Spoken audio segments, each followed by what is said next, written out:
Pagpalang araw po sa ating lahat. Ako nga po pala si Angela Jan Agner at welcome po sa aking 365 Daily Devotion ni Pastor Russell Ocampo Seminary Edition. At ngayong araw po ay May 31, 2025 at ang topic po natin ngayong araw ay infallibility.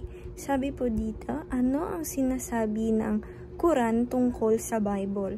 And yung scripture po natin na infallibility is, ibig sabihin po neto is trustworthiness. And infallibility means that the Bible cannot lead us astray in matters of faith and practice. It does not mean the Bible answers every scientific or historical question, but it does mean that everything the Bible teaches God, salvation, life, and obedience is completely trustworthy because Scripture comes from a perfect God. It is free from error. It is divine purpose to guide us in truth, in us in a truth. And yung teaching number 1 po natin ay yung scripture po natin ngayong araw is Psalms chapter 90 verse 17. Sabi po dito, may the favor of the Lord our God on your establish the work of our hands for us.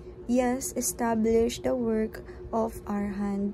Sa Tagalog po, Panginoon naming Diyos, kami sana'y pagpalain, magtagumpay nawa kami sa anumang aming gawin, magtagumpay nawa kami. And yung teaching number 1 po natin is, the Bible is preserved by God to guide us.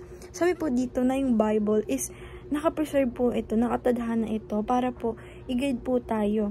Yung mga nakasulat po dito, mga scripture po dito, makikita natin ito na ginaguide tayo sa tamang landas. At ito po ay sulat ng ating Panginoong Diyos, salita niya po. At ito nga po ay nag-preserve para i-guide tayo.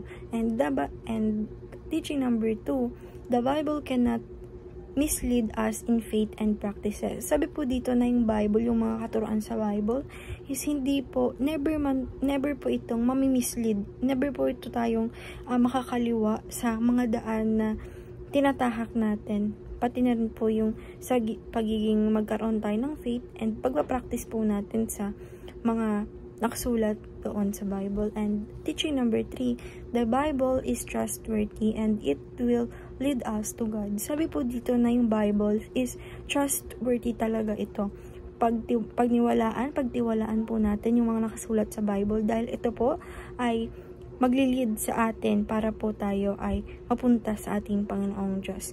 And application number 1, obey the principle of the Bible. Sabi po dito na apply po natin sa sarili natin na palagi po natin sundin yung mga principle na nakasulat sa Bible nga po. And application number 2, trust the Bible guides us to God.